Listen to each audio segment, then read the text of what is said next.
You're listening to the Westminster Canterbury Tales podcast, creating community to foster joy and well-being.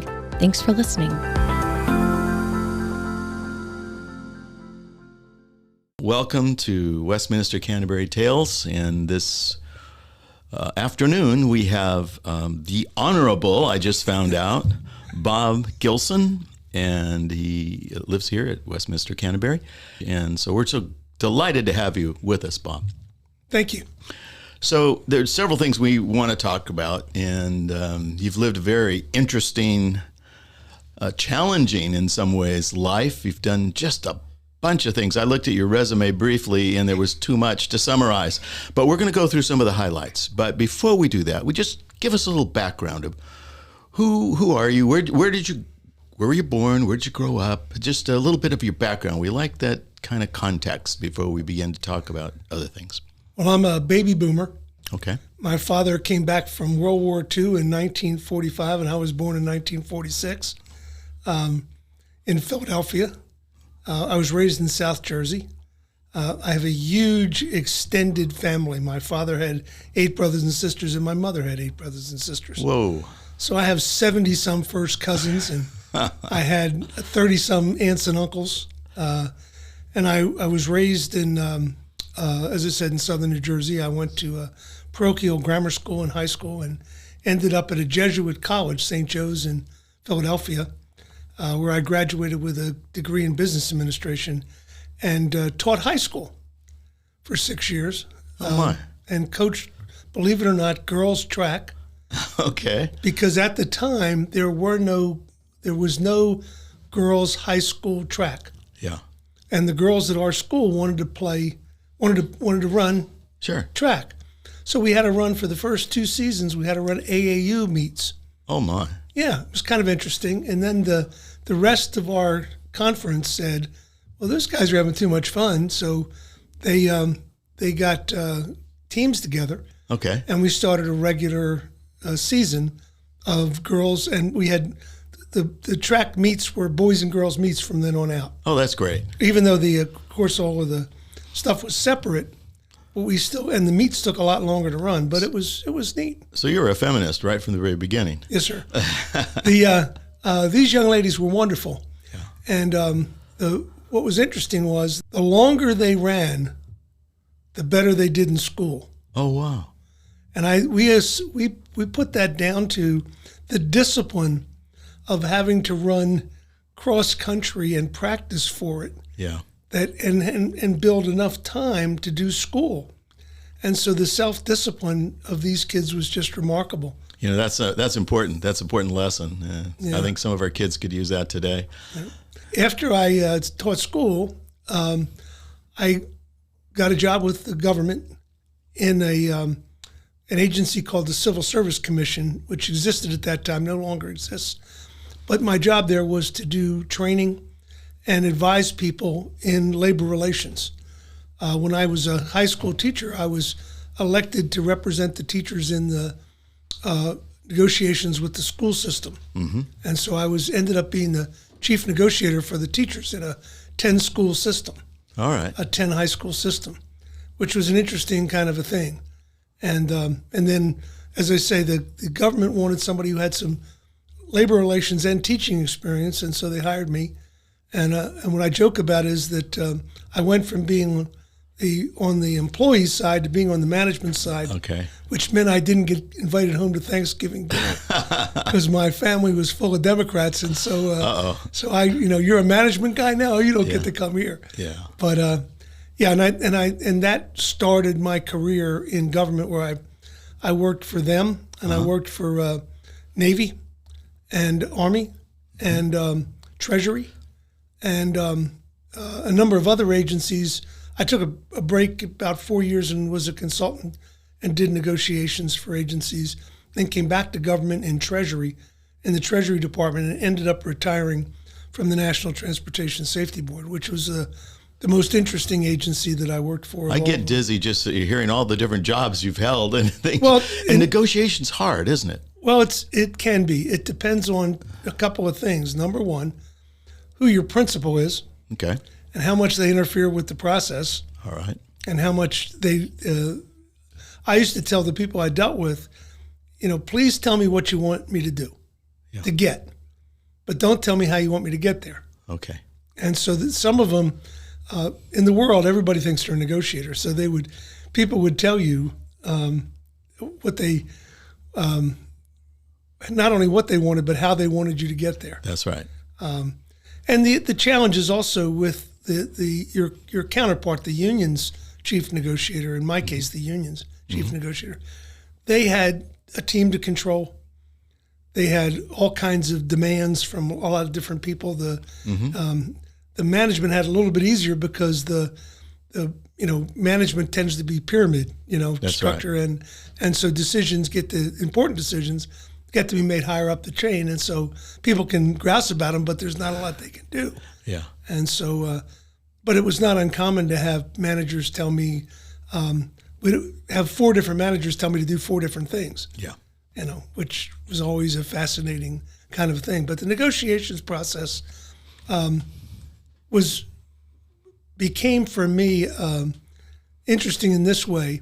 There were never 2 negotiations that were the same. Okay. Because the people change, the subjects change, and so everything is different.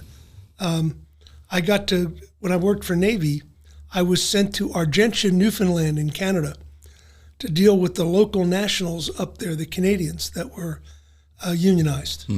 And that case that issue ended up before the Canadian Supreme Court. Oh, wow. And that was a fascinating whole thing to be involved in at that time. I was representing the Atlantic Fleet up there.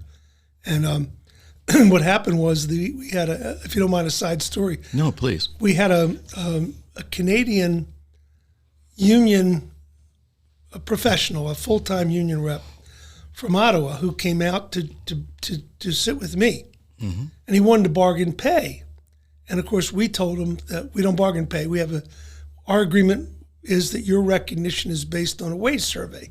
In other words, we do a survey of the wages in the area, and if there's an increase, we give our people an increase. And we said in the past, we've never done a decrease, so it's only ever been either stay the same or an increase. Well, this guy told me straight up, he said, we want to deal with the United States because we can then whipsaw the Canadian government unions that we deal with, telling the management that we have to deal with. That the United States was better to us than you were. Okay. Which was interesting. And of course, what we told him was, we're really sorry, but we're not going to bargain that with you. So they filed what's called an unfair labor practice case with us. And what was interesting is most of the Canadian government took our side in the case. Oh, wow. The only ones who didn't was the Canadian Labor Board, who was the adjudicatory body for the unfair labor practice. Sure. But what the rest of the Canadian government, including the Justice Department and Justice Ministry, Defense and all, they were worried that the Canadian Labor Board was trying to expand their jurisdiction. Okay. So they got on our side. All right. And appeared on our behalf. We had to hire our own lawyers, but they appeared on our behalf before the court. Wow. And that was an interesting whole thing. Yeah, that sounds like a fascinating. Now, can I get you to just think about something? And if you don't want to answer this question, it's fine. But it's a little outside the box. But negotiation is an interesting thing for our culture now. Because, and you tell me if I'm wrong, it seems to me that very few people want to negotiate anymore. Everybody wants their way, and they want everything. And if with this day of all the new technology we have and communication forms that we have you seen any changes in negotiation over the years that you've been a negotiator for many, many years? Have you seen any changes, not only in your approach, but I would be interested in that, but also in how people come to negotiation, or do people even want to negotiate? Yeah, we had what I saw as my career progressed was that the unions that I dealt with, the negotiators I dealt with, were much less willing to deal across a table than they were in seeking to go around the table, go directly to decision makers, bypassing the process. And the problem in government, depending on what agency you're in, your leadership can be political. Yeah. And today, It almost all is political. What isn't political? And the problem is that they sometimes have a difficult time for deciding for themselves what decisions are theirs to make and what decisions are someone else's to make. Yeah. And so getting them to stay out of it, which we try to convince them was in their own interest, Sure. was sometimes very difficult to do. Yeah. Because they felt that they had, having been given the hat to wear, they had to make the calls. Okay. And so I found that my respect for a principal went up or down depending on their perception of the process and the way they handle themselves. So it's the process itself that people are sometimes not wanting to go through or deal with.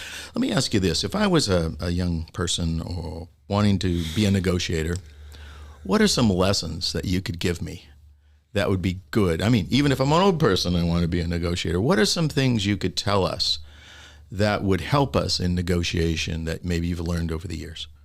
Well, there's in any negotiation, whether it's labor or otherwise, the key to success is knowing more than the other guy does. Okay. I mean, being obsessive about facts and information. All right. That gives you a tremendous advantage. All right. The other thing that helps is being on the right side. I mean, by that I mean the right side of an issue. Okay. You want to be on defending issues that deserve to be defended. Yeah. And that's important.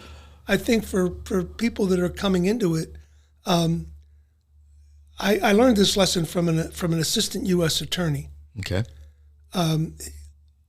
I met him, and before 9/11, he was the prosecutor of every terrorist that we brought back from overseas. Wow. And when the U.S. Attorney's Office got a union, they hired me. I was out of government at that time. They hired me to assist them in the bargaining process, but named him as the chief negotiator. Okay. And I found out why. I never heard the man utter a straightforward declarative sentence in the 3 years that I worked for him. The only thing he ever did was ask questions. Uh-huh. And what was fascinating, people would bend over backwards to answer his questions. And so he focused the entire negotiation on that. And he focused, when you dealt with him, if you went to see him, how was the ride in? How are you doing? Is it nice out? What's going on? He would operate by asking questions. It's sort of that Socratic approach in some ways. Yep. Yeah. Very indirect. He's not direct. And enormously effective. Uh-huh. So I chose to adopt that in my later negotiations, where I went into the negotiating table with a book full of questions. Oh, wow. Okay. And the other side, the counterparts sometimes had really difficult times answering the questions. Well, of course, there's a name for that. It's called leverage. Mm-hmm. If the other guy can't answer your questions, then you got the leverage. There you go. And that's what I found to be, if a young person wanted to get into this business, the business I was in, what I would suggest to them is that they learn how to develop how to first get information, and then secondly, develop questions that build leverage on your side of the table. That's fascinating. And it was like I say, it was very interesting to deal with different. Every time I negotiated, of course, dealt with different people. Right. Now, let me ask you this: you said to be on the right side, but you don't always have that choice, do you? No, you don't. Yeah. And what I found was that, the other thing the guy from the U.S. Attorney's Office taught me, the lawyers weren't allowed to be unionized in his office. The only people that were organized were the clerks and the victim advocates. They were the people that got a union. Sure. Well, the clerks and victims advocates wanted parking spaces in the building. Okay. And the U.S. attorney had told his chief negotiator, if you want to have a job here when you're done, you won't give these people any parking spaces. Yeah. Well, what he did, and of course, that's not a right thing. I mean, at all. It was it was the pension of that particular U.S. attorney. Mm-hmm. But what was fascinating was that the way he handled it, he never brought up the topic. Oh, my. Whenever the topic came to the table, he'd table it, Oh, wow. set it aside, Okay. kept pushing it aside. Well, it came down, as I believe all good negotiations come down, to the essence of what they want and the essence of what you want, distilled. Takes a long time to get there, Sure. but that's how it ends up, and you end up dealing off of that Okay. to get an agreement. Yeah. I mean, agreements are very rarely straightforward, A for B. They're at the end of when you finally finish a contract, there's 10 issues that you've got leverage on some and they've got leverage on some, and you make a deal. Well, he got to the point where parking was not one of those issues. It had just never been discussed. Yeah. And the union had not pushed it as hard as they could have, and realized that they had basically put themselves out of the game on it. They didn't have the leverage, it wasn't valuable enough to them Right. to really put it forward as a trade. And so he was successful in getting what his U.S. attorney wanted. Oh, that's great. That's interesting. That's great. And it was a real, and he had planned that from the beginning. Okay. I mean, he was a very bright guy, and it was, and as I say, to this day, I will hear from him occasionally. Yes. And if I get an email from him, it's full of questions. Oh, no. Just the way he is. I love it. That's great. My wife also says that she can tell when I'm really angry Yeah. in out somewhere, Yeah. because I just drop my shoulders and start asking questions. Now, if you're asking a question, that means you're angry? Well, no, it's interesting. I'm teasing. I found that it works. What happened was I was in I guess it was either a Lowe's or one of those places. I was returning something, and the person started giving me a hard time about returning it. And so I just started asking them questions. What's the policy on this? Is this a consistent policy? Is the senior manager around that can talk to me about, that kind of questions. So now you're talking about the policy, and the person they weren't able to handle the questions. Yeah. So they get a manager. Manager says, "Here's your money." I mean, Yeah. and so, and I kind of knew that was going to happen, Yeah. But it's an interesting, if you're going to have to deal with somebody, and it's either going to be uncomfortable or you think it might be hostile. If you're going to living, you got to do that. Yeah. I just have found that starting off with questions is an effective way to deal with the tension, but also get to move along. Right. Because you're beginning to get facts and information, and you're not dealing right with the problem right off the top. Yep. Yeah. That's fascinating. Now, in your background, you were a teacher for a few years, a high school teacher, but also you taught adults and managers too. Most of my career was with teaching adults. Okay. Well, tell us a little bit about those experiences with the adults and managers and your teaching.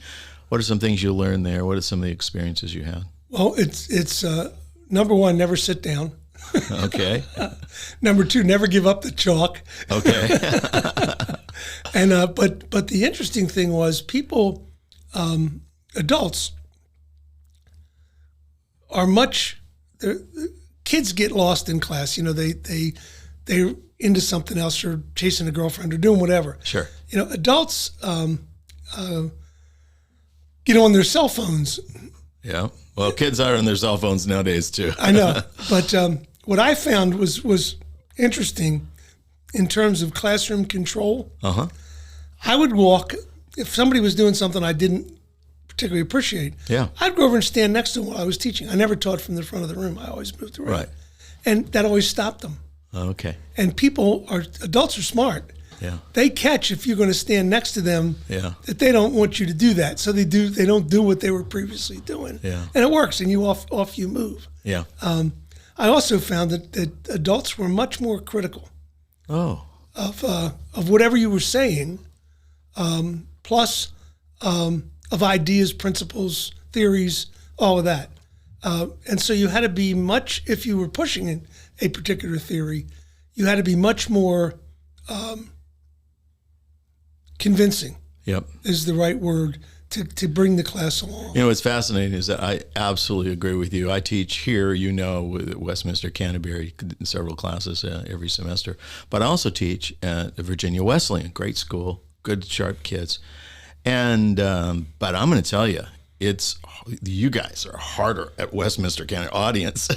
It's much more of a challenge. You got to really have your act together. Where the students are kind of a little bit, at least for a while, they'll challenge you from time to time, and because they're good students, smart kids. But you're right; it's harder to talk to adults there. Well, I've taught 2 or 3 classes here. Mm-hmm. They have a thing that goes on in the wintertime here. Okay. Great decisions. Sure. Yeah. And I've done a couple or 3 of them. Uh-huh. And they also asked me to do. I do books. Yes. And we're going to get to that in this. Yeah. And I put together. The library asked me to do presentations on books. Okay. So I did a PowerPoint and some handouts called Book Learning. Okay. Which is the history of books. Sure. And it's interesting that when you're doing those things here, the people in the room, there are a fair number of people here who are really, what's the right word? Not only well educated, but talented and smart and have vastly different careers. That's right. Very successful. We have 2 admirals and a major general here. We have, I think, 8 Naval Academy graduates. Wow. And we have a bunch of attorneys, but we also have a ton of doctors here, and they're an interesting bunch of. I've gotten to be friendly with a couple of them, and they're an interesting bunch. Yeah. They tend to be more serious than the other folks, and of course that leads me to tease them. We have a bunch of, believe it or not, anesthesiologists. Oh yeah. So I'm very close to one of them, and I keep asking him all the time, did you bring any of the good stuff with you? That's great. And they tell you? No, what he said? He said, I don't have to bring any. He says, I still can write a prescription. Oh, good. There you go. Can you tell me and talk a little bit about, you worked for the NTSB. First, tell us what that is, and then tell us a little bit about that experience. NTSB is the National Transportation Safety Board, and people know them because they see them on TV investigating generally commercial aviation accidents. That's right. But they do other forms of accident investigation. They do ships and trains and pipelines. Sure. And a highway investigation. They can do them. They are very, on the non-aviation, they're very select in what they pick because they can't do everything. Right. So they pick things for which they have an agenda. Okay. And so the chairman, when I was there, one of his agendas that he brought to the board with him was child safety seats. Mm-hmm. That he was convinced that if you bought a car and had a child, new car, that the company, the automobile manufacturing company, should provide you a car seat for however many children would require a car seat. Okay. And by the way, he accomplished that, which was really interesting. Wow. But while he was there, he paid a lot of attention to accidents in which children were injured for either not wearing a car seat or not wearing it correctly. He also lost an issue. He tried to get seatbelts in buses, in school buses. Oh wow! And it was really just a purely uphill battle the whole way. Yeah. And he was not successful. It was interesting. People had told me about. I had met many politicals, and people had told me about their experience working for them. I was fortunate in the folks that I worked for. I was there when JFK Jr. went down. Oh wow! And the political people were very aware of how badly the French had handled Princess Diana in Paris. Yes. And they just did a horrible job of that accident. Right. And they were determined that was not the way things were going to be with him. And they did a number. I got close to that accident in a couple ways. Wow. But it was really interesting to watch how they operated and how they protected the family's privacy, Okay. as well as the victim's privacy. One of the examples is that our general counsel, who was a career guy, not a political, he went around and interviewed and researched the person, the state of Rhode Island had 100-year limit or a preclusion where they would not release an autopsy. Oh, wow. Okay. And so they chose to give Mr. Kennedy and his wife and his sister-in-law their remains there. Okay. So that it wouldn't become an internet circus and a media circus. Okay. We also, not a single piece of their private property made it into private hands. Wow. That included the aircraft itself. Oh, my. Yeah, and because the aircraft, once we're done with it, it's owned by the insurance company. I had a lot of respect for what was going on. There are no videos of the divers and the recovery. Very unlikely the Kobe Bryant. No, very unlike that. Yeah. And as a matter of fact, that the the people in public service were in the Bryant case, in my view, did themselves and the family a great disservice. Okay. You know, that is not, no matter what the media says, that is not public business. Yeah. You know, when you're dealing with with someone's remains, that is not the business of an entitlement of the media. Well, they paid for it. Yes. Yeah. Yeah. And but in any case, NTSB was a fascinating place to work because the people there were remarkable. I will tell you one interesting story. Please. We had an award that was funded by a prior board member, and it was a chair, a captain's chair, that had the NTSB logo on it. Okay. And this guy had left enough money somewhere that if we wanted, we could only give one a year, and we didn't. We didn't give it every year. Right. But it was for exemplary service. All right. Well, in the Kennedy accident, our air traffic control investigator spent 2.5 days without sleep in his office. Wow. He had a cot in his office, Yeah. writing a computer program to find the plane, and he was using the radar data, which is numerical data, not pictorial data, Right. from Logan. There was an Air Force base over on the mainland in Massachusetts. Okay. From everywhere around that he could get the data. He wrote a program, and he directed the Navy recovery vessel to within 150 yards of the aircraft. Wow. Yeah, wow. So when we all showed up for this award ceremony, this is like 6 months later, all show up, we see the chair on the stage. Yeah. And all the buzz was, who's going to get it? Well, you knew. And nobody knew. Oh, you didn't? Oh, no, nobody knew. It was announced at that meeting. Yeah. But he got a standing ovation. That's cool. That's very cool. And everybody really didn't understand exactly how difficult that was. I'll tell you one more NTSB story because I got to be pretty close with the chairman, who was my age. Okay. And he and I left on the same day. I retired, and the Bush administration was coming in. Okay. And he was leaving. He had to leave because the Bush administration was coming in. And do you remember a congressman or a senator named Fred Thompson? He was an actor. Barely. Yeah. Well, he was stepping down. He was from Tennessee, and my chairman was from Tennessee, and there was talk he was going to run. Okay. So I wrote him an email, and he, I mean, I am not this, but I wrote this. I said, yellow dog Democrat that you are, and rock rib Republican that I am, if you run, call me. So he writes back and says, I thought I could call you anytime. So I wrote back and said, we don't elect wise asses to the Senate in the great state of Virginia. I don't know what they do in Tennessee.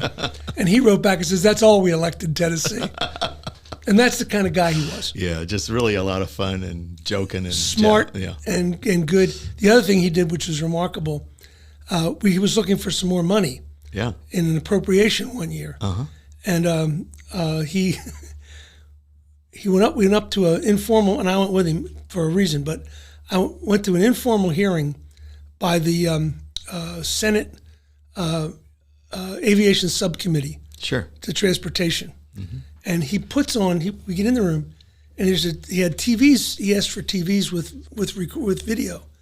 So he puts this VHS in, and there's an X-Files, an introduction to the X-Files, where there's a plane crash, and there are all these NTSB helicopters that are blue and yellow, and with yellow letters, and we don't have any helicopters. Didn't have any helicopters, and he ran this for about a minute and a half. Yeah, and he said, "Look," he said, "I'm not here to ask for a helicopter, but if the American people think we got the money for helicopters, we'd like to get that money." And they gave him a round of applause. Oh, that's great. That's great. They did. Senator McCain was one of them. Oh, that's fine. And a fine man. Yeah. They asked me to set up to start the NTSB Training Academy and to get a contract let for a building in D.C. in the Northern Virginia area. Sure. And so we put it on the George Washington campus. Oh, wow, great. And the last year and a half I was there. My other job, besides everything else I did, I was the first director of the NTSB's academy. Okay. Now, when we started this, I called you the Honorable, and we both laughed, but it's true. Tell me about how you got that title and what it means. Okay. There's a little bit of background. Yeah, give us that.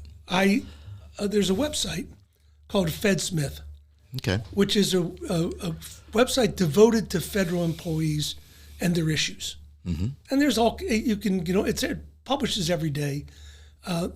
People can sign up for emails there, and they currently give 300,000 people emails. Oh, wow. Every day. Yeah. And I wrote articles on my subject matter for them from 2004 until 2018. And one day I got a phone call from the White House from this fella, and he said, he told me, I'm on detail to the White House from the Heritage Foundation. Okay.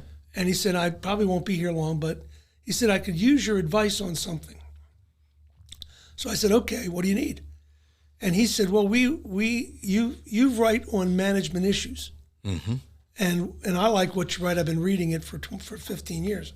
Wow. So I said, okay, what do you want? And he said, I'd like you to give us some draft executive orders for the president. So I said, well, I won't do that personally, but I will put a team together that I will work with to do that. So I put a team of retired people who had been management representatives and people that were active in service, people that are actually heads of labor relations programs for agencies. We gave them 3 executive orders.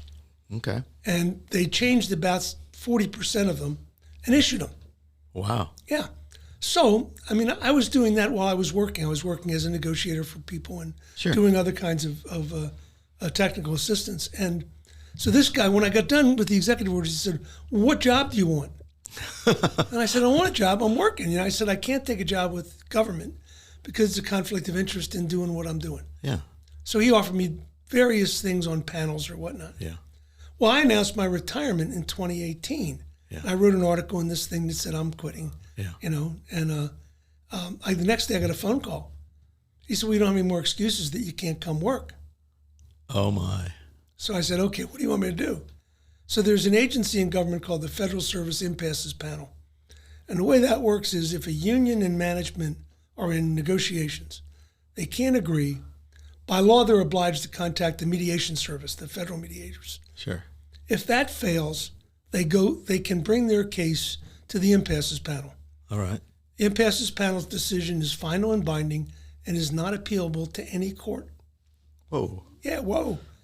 And so it's a pretty substantial thing. Well, there's 9 members, and I was one of them. Wow. I had an interesting couple of distinctions. Uh-huh. One is I was the first person to ever serve. It's been around since 1960, since Kennedy issued an executive order in 1960. Okay. JFK, Sr., right. Establishing this Impasses Panel. Mm-hmm. But in all those years, nobody had served on the panel who had appeared before it, and I had appeared 12 times before it. Wow, so you appeared before this panel. Yeah. Before I was on it. And then the other thing is, while I was there, I was the only non-attorney on the panel. Good. We need a few more of those. And the only one who had any experience doing federal sector negotiations. These guys, the others were all bright, smart people, but they were either private sector labor lawyers representing companies, Right. or they had their business was as lawyers to advise state, local, and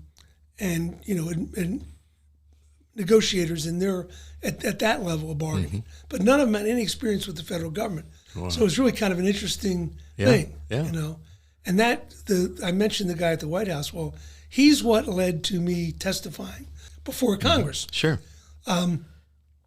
There's a big to-do still going on today about the law indicates, the federal sector law indicates that unions can bargain for official time for representational work. In other words, they can get paid by the government to represent employees. Okay. The Republicans have never liked that that part of the law. And they all believe, and to this day, that the unions are abusive in the time that they use. So they did a hearing, and I was asked to testify because I have experience. Sure. And I was asked by, and it was interesting, I was asked by Mark Meadows' assistant. All right. I was before he was Trump's chief of staff. Sure. He was a congressman in North Carolina, I think. Okay. And he asked me to come up and talk about what I knew about it. And what was fascinating to me was that they didn't ask me what my opinion was. Yeah. And I asked the guy in the White House, I told him, I said, these guys had me ask me my opinion. They said, I sent them your articles to read. Did they read them? Yeah. Okay, then you're all right. And then the other funny thing about testifying was I had never done anything like that, you know. And so, I mean, I'm a Catholic high school kid from New Jersey. I mean, come on. Go. And so I got onto the Hill magazine website. Yep. And I looked up any articles there were on testifying before the Hill. Yeah. And what the Hill magazine said, which was fascinating, they said your job as a witness is to get up and talk about the facts that you know.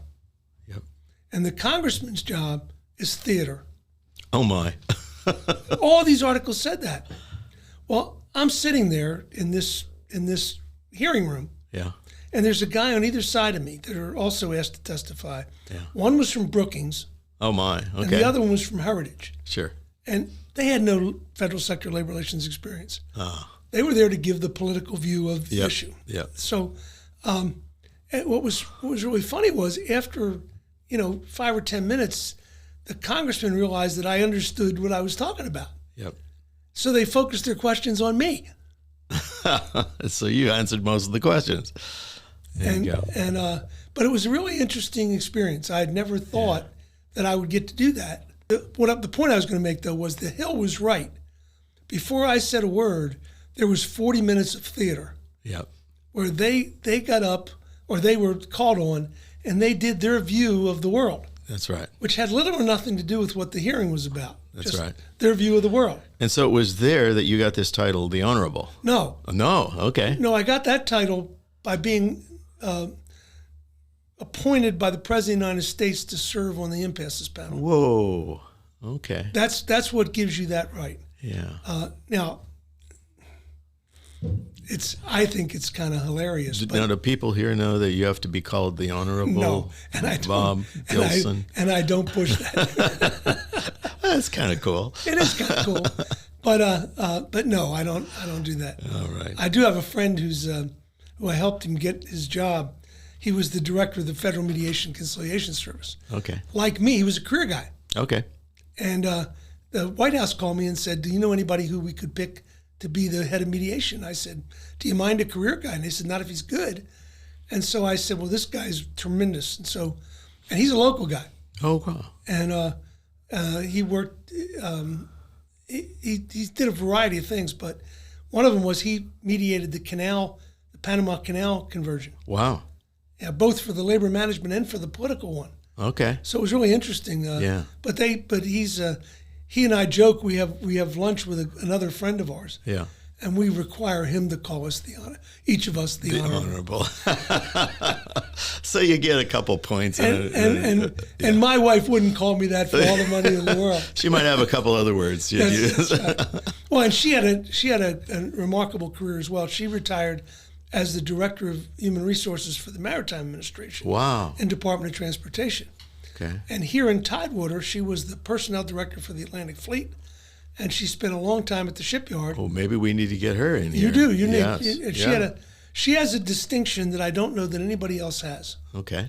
She was awarded the Distinguished Civilian Service Award and the Meritorious Civilian Service Award in 2 separate federal agencies. That is so cool. We're going to get her in here. Navy and Transportation. Yeah. And she's also she's a remarkable person. Yeah. And both of us joke that we don't come from money. And neither of us ever thought that we would have the kind of careers that we had, and get an opportunity to be successful. Yeah, that's great. And one of the things I'll say about working for the government, if you want to work, and want to study and want to do good, the government will help you. That's cool. To move along. You can move a long way. They'll educate you, they'll train you, they'll give you opportunities. Yep. Now, I've heard that you have published a book or 2. Actually, it's. I think I can't remember whether it's 8 or 9. Okay. But these are not John Grisham novels or James Patterson bestsellers. They're books for managers. Okay. On such things as dealing with the union, or one of them is called the Federal Manager's Guide to Drug Testing. Okay. When drug testing came in, there was a lot of confusion about what was going to happen and how it was going to work and all that. Okay. So, guy I worked with and I co-authored a book on that issue. Yeah. And it was published by the people who do FedSmith, Yeah. and sold by the ton. Wow. We just sold a lot of them. Through Amazon or through bookstores? Through this FedSmith organization. FedSmith, okay. And because everybody knew them. Yep. And what would happen is that they would advertise around the business, but we sold, to give you an idea of how things worked, the Customs Service came to the publisher and said, we would like to buy your book for every one of our managers. But what we want to do is we want to have a cover letter in the book from the secretary or from the administrator of Customs, right? The director of the Customs Service, and we want you to take out as much as you can all of the references to your company. Oh my! So they wanted to pretend like they did it. Well, they said you can have a copyright in there, yeah, but we don't want it on every page. Okay. And so we did. Yeah. And they bought as many of them, and then, because they did that, we put a book together called The Federal Employee's Guide to Drug Testing. Okay. They bought 45,000 of those. Wow. We did the same thing. We put a letter from the head of the place, and it basically explained from the employee's point of view what was going to happen with a drug test. Number one, who could get drug tested, and then what was going to happen if you were. Okay. And it was good stuff. Pure fact. Yeah. And there was regulation on all of this. Right. Subsequently statute, but there was regulation on all of it. And of course, our book had to be totally consistent with the regs. Now, speaking of books, one of the reasons why I wanted you to come here and talk to us today, and there are several, is you, since you've been here, have worked both for the library here and for the public library in our city, looking and reviewing older books. Tell us about that. I might have it wrong. No, but you're close. Okay, and then tell us what happened, because there's a story with this. Yeah, I'll tell you about WC first, and then I'll talk about the Central Library. Sure. They have a group here called Flotsam and Jetsam. Okay. And what Flotsam and Jetsam does is when residents move to a greater level of care, okay, like out of independent living into assisted or into the memory center or whatever, they're usually got an apartment full of stuff. Mm-hmm. And so what happens is the family's invited in to take what they want. Mm-hmm. Whatever the family doesn't want comes to us. We sell it, okay, however we can, And the money goes to the WC Foundation. The WC Foundation keeps a promise that WC makes to the residents, and that is, you will never be asked to leave for financial reasons. Wow. In other words, if you can't, for some reason or other, you get to a certain age and money runs out, whatever it is, we will pick up the difference. Okay. Foundation will.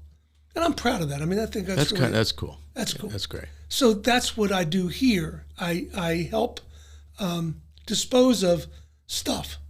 One of my jobs is to deal with all of the consigners. We consign stuff to people because we can make more money in the shop outside for a lot of stuff than we can in here. That's right. So we do that. And then the other thing I do is I go through every book that's donated to see if it has any value. Mm-hmm. And to give you an idea, so far here, I'll just pick the 3 or 4 most valuable books that we've had. Okay. We had 2 of them were from 2 different departments, were books on poetry signed by Robert Frost. That's amazing. And then there were 2 other things that we got, and they were copies of the same thing. They were in a slipcase, and they were a 3-part opening thing, period. It was all leather, and inside was writing. Okay. On what looks like special paper. And it's the declaration of war by the Japanese against the United States, Whoa. Australia, and Britain. Yeah. And when I looked them up online, I had trouble finding it, online. Online, they said they were charging, that they were asking $1,000 a piece for them. Wow. So that's right now in the hands of our bookseller. Right. I use the same bookseller here, as we'll talk about in a minute, that I use at the library for disposing of very valuable books. Okay. But yeah, here we most of our books sell in the annual sale. Oh, okay. We just got done our summer sale. We had 111 boxes of books. Whoa, that's a lot. And when we're done with the summer sale, everything left over goes to Union Mission, Oh, which is another wonderful charity here. It is. In It the is area. great. And they took 51 boxes away, sold 60. They took 51. And just a side note that's really a nice thing.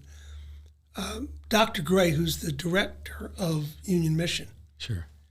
came to our sale at the end with the truck and was loading boxes onto carts and taking them out. Wow.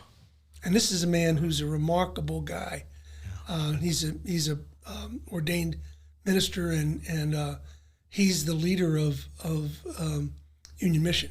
That's so cool. Yeah, Very nice. very nice. And so now let's go to the library. Yeah. Okay. It's the city library, right? City library. Okay. I've lived here for 3.5 years, and I've done it for WC for that period of time with the books. At the Central Library, I am part of what's called the Friends of the Virginia Beach Public Library. I'm a board member, and we meet once a month. Mm-hmm.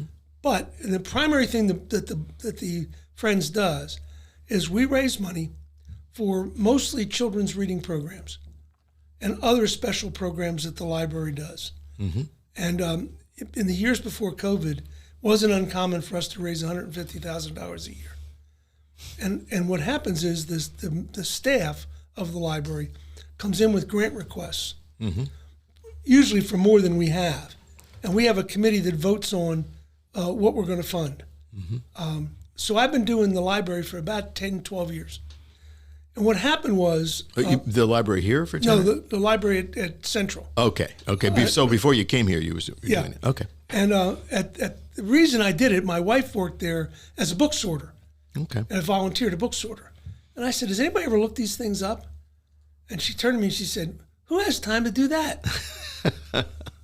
So I went in when I was home on Friday mornings. I would go in. This was after I retired from government, so I wasn't. Sure. And unions didn't want to bargain on Friday. So I generally had Friday off. So I went in on Friday mornings, and we had a group of sorters, and they would feed me books. Okay. Well, before all that got started, one day on my bookshelf, which they had set up a bookshelf for me, there was a book called Profiles in Courage. And it was first edition, first printing, with a dust jacket, signed by John F. Kennedy to one of the Washington hostesses from the 50s. Wow. Yeah, I thought so too. I had no clue what to do with that book. Yeah. No idea. My daughter lived in Richmond at the time, and I used to stop into a bookstore up there. He said to me, I told him what I had, and his name is Nick Cook, really good guy. And he said, I'll tell you what, I'm going to the Boston Book Fair. Mm-hmm. I will split the proceeds of that book, 40 me, 60 you, if we sell it. Mm-hmm. And he sold it, and we ended up with $2,800. Whoa, that's nice. That's nice. That's very nice. So that got everybody's attention. Yeah. So pretty soon what I was doing was pricing books full time when I was there. Sure. And I usually look at between 500 and 800 books a week. That's a lot. Because they get between 1,000 and 3,000 books a week in donations and discards. Okay. And so we end up, and I found a bookseller. She's just retired from Tidewater Community College. She was a IT instructor there. Very reliable, she's been in the book business her whole adult life. Okay. And she puts our books up on Amazon and Abe. All right. Abe is Amazon's rare bookseller. All right. And so what we do every week is we go through the books. If they're worth more than $20, I give them to her. All right. If they're worth between 10 and 20, I price them and then put a blue card in them, and we sell them in our bookstore. Sure. For the higher price. Then the bookstore over there sells our books for $1 for paperback and $2 for softcover, tall, big paperback, and then $3 for a hardback. Sure. And the bookstore does really well with that. I think it's the best bookstore in Southside Hampton Roads. I mean, okay, it's an absolutely great. If you've never been in there, it's really worth going to. I'll have to go. In any case, about 6 or 8 weeks ago, I was sorting through books, and the rest of the people had left. I had a stack that I had to finish up, and literally the last book of the day was this old book, and I could tell it was really old. The spine cover, it had cardboard plates, but the spine was cloth, and it was gone. Right. And it was nothing holding the book together, but the pages were in perfect shape. Okay. Inside, and the book said it had a 30-word title, which translates down to court cases it was really court cases in colonial Virginia from the 1740s and the 1760s, and it was written by Thomas Jefferson. Wow. And it was a first edition, and it was published by his I think it was his grandson, one of the Randolphs, after his death. This guy, the Randolph, he had basically gathered up Jefferson's papers, and he published 4 volumes of ephemera, papers and articles and whatnot. Sure. And that everybody knows exists and it's around and whatever. Mm-hmm. When I looked this book up, there's a website called Bookfinder, and I started looking there. Mm-hmm. And bookfinder.com, great website. And I was led to a book company in Florida that had this book available for sale for $9,800. Well, that kind of made my day. Yeah, I guess so. It made everybody's day in the library, I bet. So the way it works, too, is that we have a very close relationship with the library. We don't work for them. Oh, okay. We're a 501c3. All right. And what happens, too, is that the contract we have with the library is they give us all the donations and discards they get, and we dispose of them.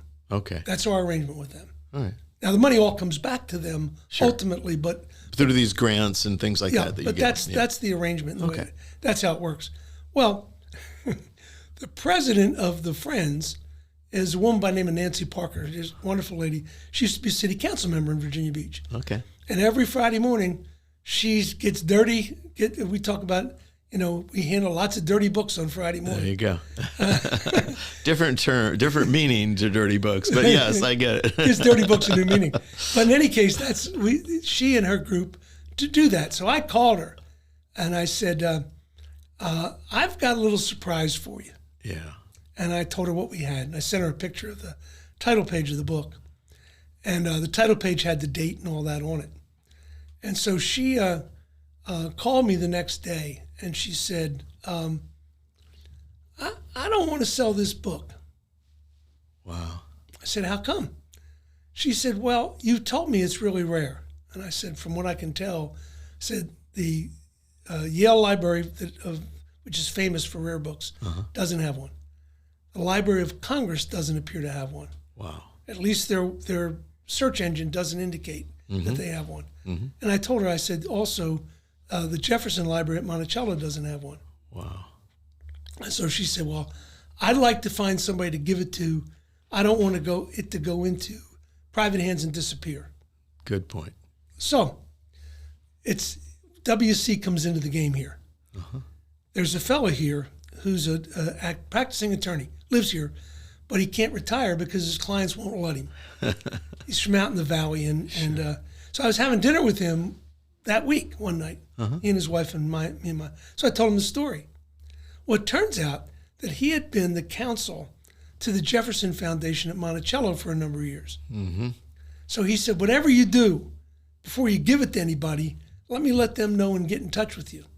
So the president of the Jefferson Foundation wrote us a really wonderful letter asking for the book.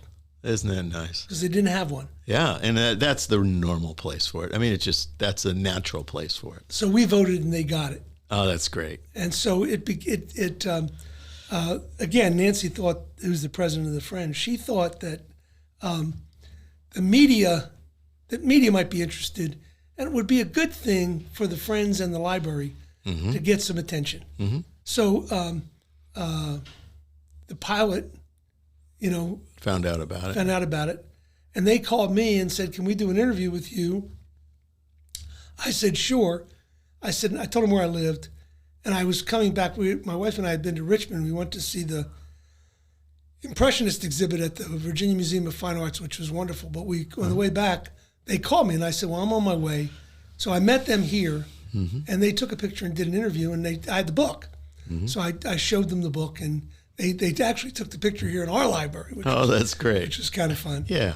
And then, unbeknownst to me, I go to pick up the paper on, I think it was a Thursday morning, and there I am on the front page of the Virginian Pilot above the fold. Did you have it the Honorable Bob Gilson? No, not at all. I think they should have. No. But in any case, the reporter, Stacy Parker, okay, sure, did a fabulous job of getting the facts right. Yeah, isn't that nice? Yeah, all of them. In this day and age, it's nice to hear that. It was a perfectly straightforward reporting job. Yeah. But she caught everything, all the nuances and everything else. She really did a wonderful job. Wow. And then the following week, we had a ceremony at the library where we passed the book to the Monticello Library. Right.